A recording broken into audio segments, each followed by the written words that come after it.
नमस्कार, मैं ज़ैगम मुर्तज़ा।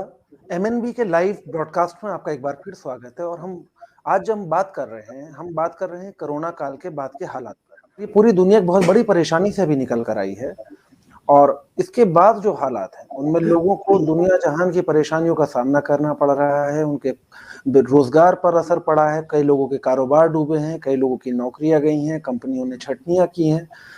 और इसका जो सबसे बुरा असर है वो आदमी के स्वास्थ्य के अलावा उसके मानसिक स्वास्थ्य पर पड़ा है।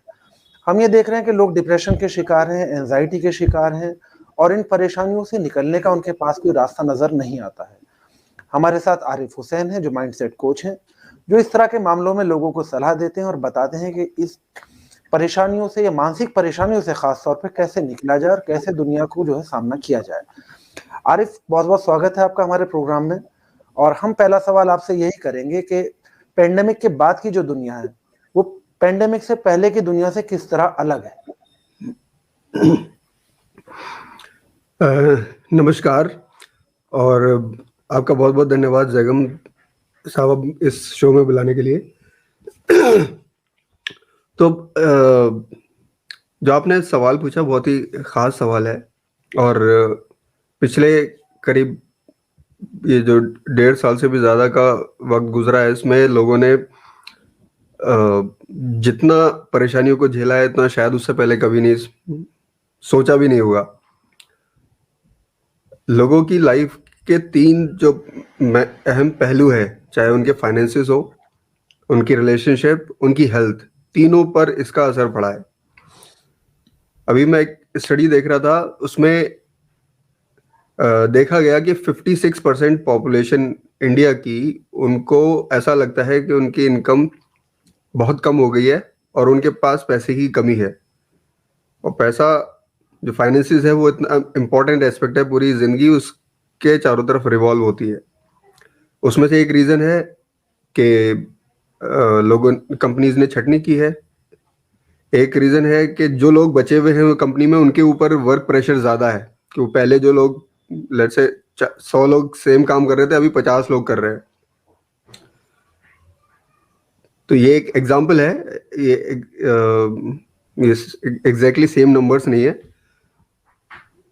सिमिलरली जो रिलेशनशिप है पहले नहीं, जैसे आपने कहा कि लोग जो है ज्यादा काम कर रहे हैं, इसके अलावा हम देख रहे हैं कि वर्क फ्रॉम होम जो है उसका लोगों पे बहुत ज्यादा इम्पैक्ट हुआ है। लोग जो है मियाँ बीवी घर से बाहर चले गए या बच्चे स्कूल चले जाते थे, अब वो एक ही कमरे के अंदर या एक घर के अंदर पूरी फैमिली 24 घंटे एक ही जगह बंद है। उनके जो कन्फ्लिक्ट्स हैं हम देख रहे हैं बढ़ रहे हैं। बच्चों में जो एरोगेंस है वो ज्यादा बढ़ी है, बच्चे पहले के मुकाबले ज्यादा वायलेंट हुए हैं। ये सब क्या ये पेंडेमिक के बाद का असर है या इसका जो है कोई और भी रीजन हो सकता है? देखिए, पहले क्या था, पेंडेमिक से पहले लोगों की अपनी एक स्पेस थी, एटलीस्ट एक पर्सनल लाइफ अलग थी, एक प्रोफेशनल लाइफ अलग थी। अब जो स्टूडेंट्स स्कूल जा रहे हैं या कॉलेज जा रहे हैं, तो अगर उसको भी उनका प्रोफेशनल लाइफ मान लिया जाए तो वो एक सेपरेट टाइम स्पेंड कर रहे थे। अभी सब एक साथ है और एक दूसरे के काम में दखल दे रहे हैं एक तरह से, और उसी की वजह से वो कन्फ्लिक्ट होते हैं। चाहे बच्चों को माँ बाप का कहना कि पढ़ाई करो पढ़ाई करो, अच्छा बाहर निकल के जो खेलने के मौके थे वो भी कम हो गए हैं, तो बच्चों पे अलग स्ट्रेस है। दूसरा जो रिलेशनशिप है, जैसे आपने कहा मियाँ बीवी, तो पहले स्पेस थी दोनों में, अपने अपने काम दोनों बखूबी कर रहे थे।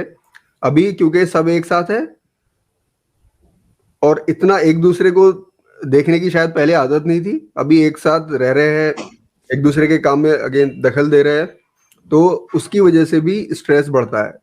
पेरेंट्स अगर साथ है तो सेम रीजन वही है कि हम एक दूसरे के काम में दखल दे रहे हैं और स्ट्रेस उसकी वजह से भी बढ़ता है। फिर पेंडेमिक की वजह से, और जो आमतौर पर लोगों को पहले क्या कम बीमारियां थी, मतलब आप देखें इंडिया जो बहुत तेजी से डायबिटीज कैपिटल बनती जा रही है, हाइपरटेंशन बढ़ता जा रहा है, तो इस तरह के जो लाइफस्टाइल डिसऑर्डर ऑलरेडी इंडिया में पहले से थे, अब वो उस सब के साथ साथ ये एक और परेशानी और मानसिक तनाव जो बढ़ा है इस पीरियड में, वो पहले उतना कभी नहीं बढ़ा, क्योंकि ये सिचुएशन देखी नहीं पहले कभी लोगों ने। तो आरिफ, हम ये समझना चाहेंगे कि जो ये अभी जो आप कह रहे हैं कि ये सिचुएशन पहली बार हम फेस कर रहे हैं, ये इससे पहले हमने कभी नहीं देखी, इससे निपटने का रास्ता क्या है, तरीका क्या है? देखिए, जब भी इस तरह का कुछ नया होता है या कोई भी डेवलपमेंट होता है तो हमें जीने के नए तरीके खोजने पड़ते हैं। और हो सकता है आपका जीने का तरीका मेरे जीने के तरीके से अलग हो, और सिमिलरली तो लोगों को अपना जीने का तरीका ढूंढना पड़ेगा, अपने काम के तरीके बदलने पड़ेंगे। जैसे आप देख रहे हैं, पहले ये इंटरव्यूज अगर होते थे तो यूजुअली लाइव होते थे। अभी आपने ये चेंज किया कि मैं अपने घर बैठा हूँ, आप अपनी स्पेस में हैं और ये इंटरव्यू हो रहा है। तो इसी तरह से लोगों को अपने काम फिर भी करने हैं, लेकिन और नए तरीके से कर रहे हैं। काम में रुकावट नहीं आनी चाहिए किसी भी तरह से। दूसरा, नए नई चीजें सीखे। जैसे एजुकेशन में मैं देख रहा हूँ इतना ड्रास्टिक चेंज आया है पिछले 1 साल में। स्टूडेंट्स ऑनलाइन तो कर रहे हैं कोर्सेज, जो स्कूल की किताबें पढ़ रहे हैं वो अलग है, लेकिन उसके अलावा बहुत नई चीजें सीख रहे हैं ऑनलाइन। उनके पास जैसे मैं देखता हूँ कुछ बच्चे जो मैथमेटिक्स की स्कूल बुक्स है वो नॉर्मल तरीके ही सिखाते हैं, है ना, प्रॉब्लम सॉल्व करने के। लेकिन उसके अलावा जैसे कुछ टीचर्स है जिनके पास शॉर्ट ट्रिक्स होती थी, है ना, किसी भी प्रॉब्लम को सॉल्व करने की, तो वो बच्चे उनसे ऑनलाइन सीख रहे हैं। सिमिलरली जैसे कुछ बच्चे चाहते हैं कि वो अपनी कम्युनिकेशन स्किल्स सुधारे, इम्प्रूव करे, तो उसके लिए ऑनलाइन क्लासेस अवेलेबल है। तो बच्चे अपने जो भी उनको लगता था उनकी वीकनेसेस थी या कमियां थी, उसको वो इम्प्रूव कर सकते हैं नए तरीके से।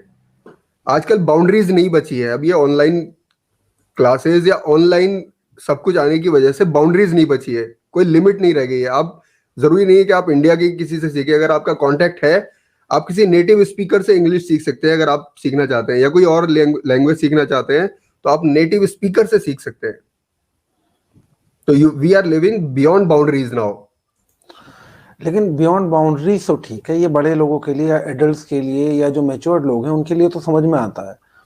लेकिन मान लीजिए किसी घर में छोटे बच्चे हैं, वो स्कूल चले जाते थे, हम ये देखते थे कि बच्चे स्कूल चले गए तो माओ के पास 3 4 5 घंटे, जितनी देर बच्चा स्कूल है उतनी देर आराम करने का एक टाइम मिल जाता था। अब 24 घंटे उसी घर में बच्चे हैं, उसी घर में माए हैं, उसी घर में हस्बैंड है।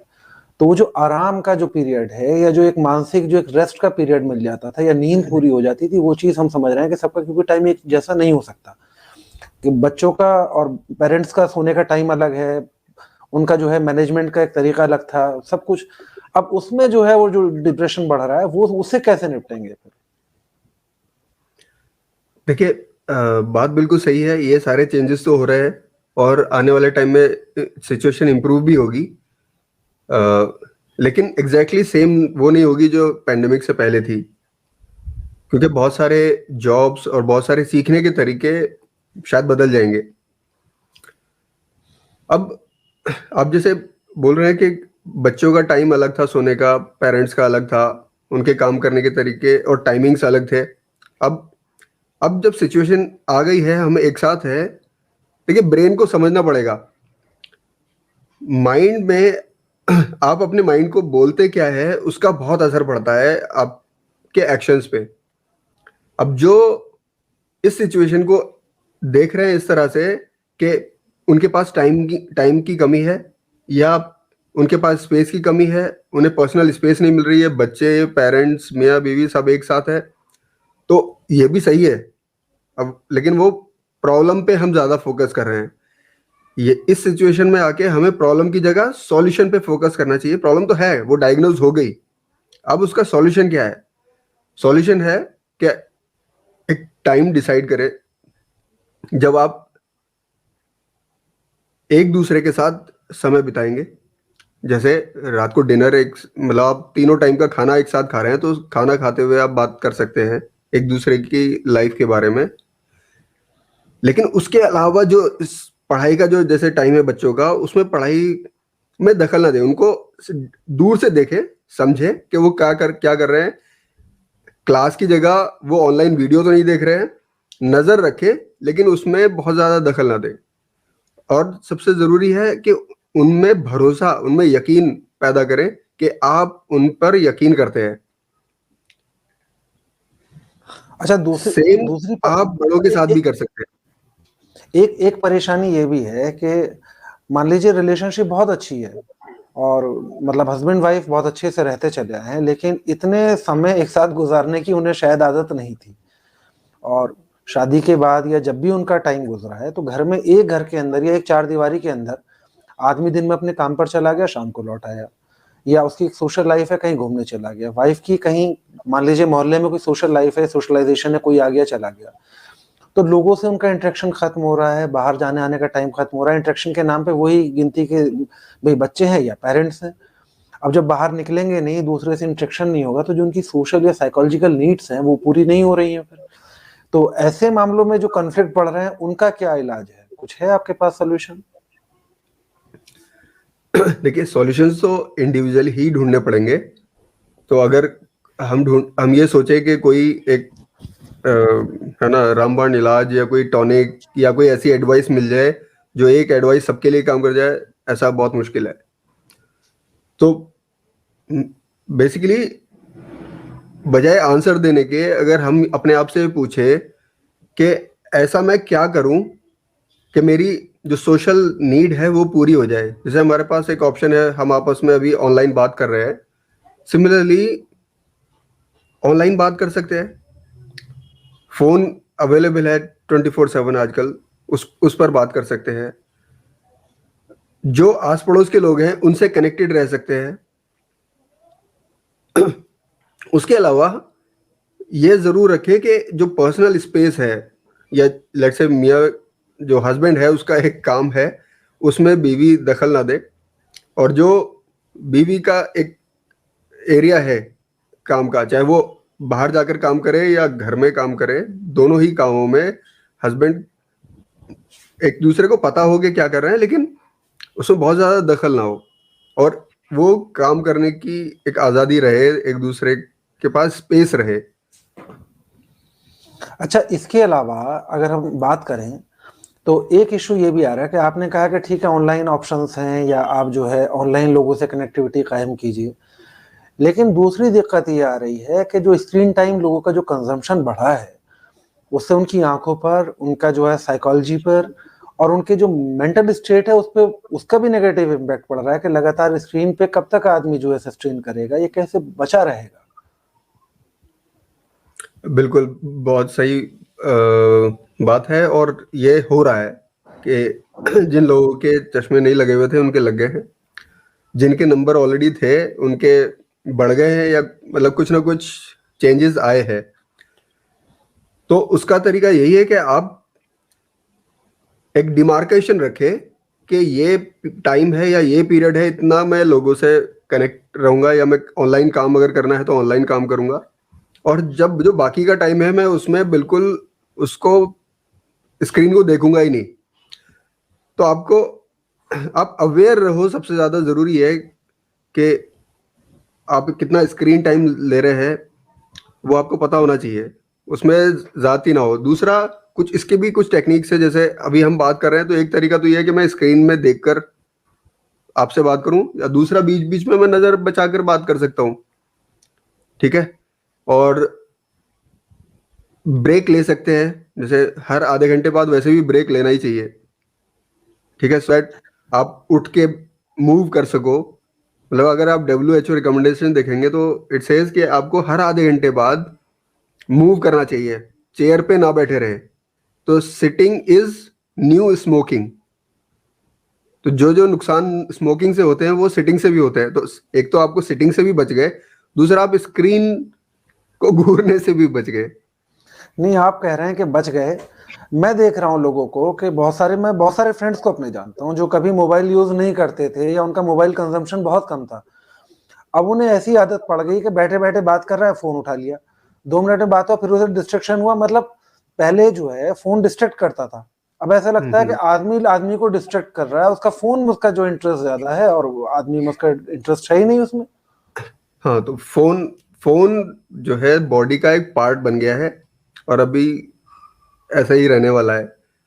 बहुत सारे लोग ऐसे हैं जो फोन से बचते हैं, उनके हाथ में लैपटॉप आ जाता है, लैपटॉप से बचते हैं, कोई और डिवाइस आ जाता है, नहीं तो टीवी तो है ही। खाते पीते सो शायद सोने का भी टाइम कम है, जो सोने का टाइम होना चाहिए उसमें भी उसके सामने कोई स्क्रीन है। तो जरूरी है कि हम अवेयर रहे कि मेरे लिए क्या बेहतर है, वो और जो बेहतर है उसको चुने। कुछ चीजें हैं जो बहुत जरूरी हैं करनी, जैसे कुछ लोग ऑनलाइन काम कर रहे हैं या कुछ लोग ऑनलाइन क्लास कर रहे हैं, तो वो तो करना ही है। उसमें कैसे हम बेटर डील कर सकते हैं उन चीजों को सीखें। अपनी हेल्थ का ध्यान रखने के लिए प्रॉपर डाइट लें। जो अगर आप प्रॉपर न्यूट्रिटिव डाइट लेंगे तो आपकी आंखों को भी आंखें भी सेहतमंद रहेंगी, साथ में आप खुद भी सेहतमंद रहेंगे। दूसरा, आप एक्सरसाइज करें, एटलीस्ट हफ्ते में 4 से 5 दिन जरूर करें। उस मतलब अगर डेली कर रहे हैं तो और भी अच्छी बात है। अब सिर्फ एक्सरसाइज पे भी डिपेंड ना करें, ओवरऑल एक्टिव लाइफ जिए, भले ही घर के अंदर है या जो लोग घर के बाहर जा सकते हैं वो भी ओवरऑल एक्टिव रहे। जैसे मैं देख रहा हूँ, मेरे कुछ दोस्त हैं जो पहले हर थोड़ी सी डिस्टेंस के लिए बाइक यूज करते थे, अभी उन्होंने डिसाइड किया है, मैं इनफैक्ट मैं खुद भी अगर 2-3 किलोमीटर तक की डिस्टेंस कवर करनी है तो वॉक करके जाए, और जा रहे हैं लोग, ऐसा कर रहे हैं। कुछ लोग हैं जो साइकिल का बहुत यूज करने लग गए हैं, ठीक है। और तीसरा है कि इससे आप देखिए, पेट्रोलियम भी इतना महंगा हो गया है, आप पैसे भी बचा रहे हैं और साथ में आप सेहत भी बचा रहे हैं, तो ड्यूअल बेनिफिट है, राइट। तो नहीं, जहां पर कोशिश अच्छा करेंगे, जहां हो अच्छा सकता है वॉक अच्छा करें, साइकिल चलाएं।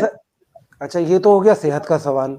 लेकिन जो चिड़चिड़ापन है बच्चों में या पेरेंट्स में, जो चिड़चिड़ापन बढ़ा है, क्योंकि भाई स्पेस खत्म हो गया ना, बाहर निकल ही नहीं पा रहा है। अब उसकी एक आदमी की दौड़ तो है 50 किलोमीटर तक दिन भर में, और वो 5 मीटर के दायरे में उसे समेट के आपने बंद कर दिया। मान लीजिए खुल भी गया है मार्केट या बाहर जा भी रहे हैं लोग, लेकिन अल्टीमेटली लोगों से मिलना जुलना पहले की तरह नहीं रहा। पहले रिश्तेदारों में शादियां होती थी तो महीना महीना भर पहले लोग चले जाते थे। अब शादियों में ऐसा हो रहा है कि लोग बुलाते हुए डर रहे हैं कि शादी में भी नहीं बुलाना है, मतलब इवेंट्स से लोग गायब हो गए हैं, तो उनकी सोशल लाइफ तो खत्म ही है ऑलमोस्ट। ऐसे में जो चिड़चिड़ापन बढ़ रहा है या लोगों में जो फ्रस्ट्रेशन का लेवल बढ़ रहा है, उसका मैनेजमेंट का कोई तरीका है आपके पास? देखिए, जैसे मैं बता रहा था पीछे कि जो माइंड है ना हमारा, वो एक टाइम में एक ही चीज सोचने के लिए बना है। एक पॉइंट ऑफ टाइम पर एक ही बात रह सकती है। तो मैं ये भी सोच सकता हूँ कि ये प्रॉब्लम है, इसकी वजह से चिड़चिड़ा हो रहा हूँ, या मैं ये भी सोच सकता हूँ, उस बात को मैं रिप्लेस कर सकता हूँ दूसरी बात से, कि ये मेरे लिए अपॉर्चुनिटी है अपने आप को इम्प्रूव करने की, डेवलप करने की। तो उसके लिए बहुत सारे तरीके हैं, जैसे बहुत सारे लोग मेडिटेशन कर रहे हैं, ज़्यादा स्पिरिचुअल, ज़्यादा मैं रिलीजियस नहीं बोल रहा हूँ, ज़्यादा स्पिरिचुअल हो रहे हैं और एक दूसरे की हेल्प कर रहे हैं। तो आप चुनते क्या है वो, देखिए, हर ह्यूमन बीइंग के पास चॉइसेस है, और वो अपनी चॉइसेस का रिजल्ट है। जो भी है आज, मैंने जो भी अपनी लाइफ में किया है आज तक, मैं उसका आउटकम हूँ, उसका रिजल्ट हूँ। सेम आपके साथ भी है। तो इंसान जो भी परेशानी से जूझ रहा है, ऑलमोस्ट सभी किसी ना किसी तरह की परेशानी है, अपने लेवल के हिसाब से। किसी के पास छोटी है, किसी के पास बड़ी है, लेकिन सबके लिए वो जो प्रॉब्लम है वो लगभग उतनी ही बड़ी है। तो आपको, आपके पास चॉइसेस है, आप चूज करें कि आप क्या उसमें उस टाइम पे सोच रहे हैं, क्या अपने आप को कह रहे हैं, और क्या आप एक्शन ले रहे हैं उस चीज के लिए। तो अगर आप सॉल्यूशन पूछ रहे हैं, तो उसका एक सॉल्यूशन बहुत सिंपल है। डिसाइड कर लें कि मुझे क्या करना है, और उसमें उस पे एक्शन ले लें, उस पे काम कर लें। कुछ दिन काम करके देखें, अगर आपकी हालत बेहतर होती है तो उसी को करते रहें, अगर नहीं होती है तो कुछ और डिसाइड करें। एक चीज समझिए कि एक इंसान जो अपने सर पे बोझ लेके घूम रहा है, ठीक है, अगर वो चाहे अगर वो थक गया है, नहीं लेके चल पा रहा है उसको, तो उसको सिर्फ क्या डिसाइड करना है, उसको डिसाइड करना है कि भाई इसको उतार कर नीचे रख दे, उसको लाइट फील होगा।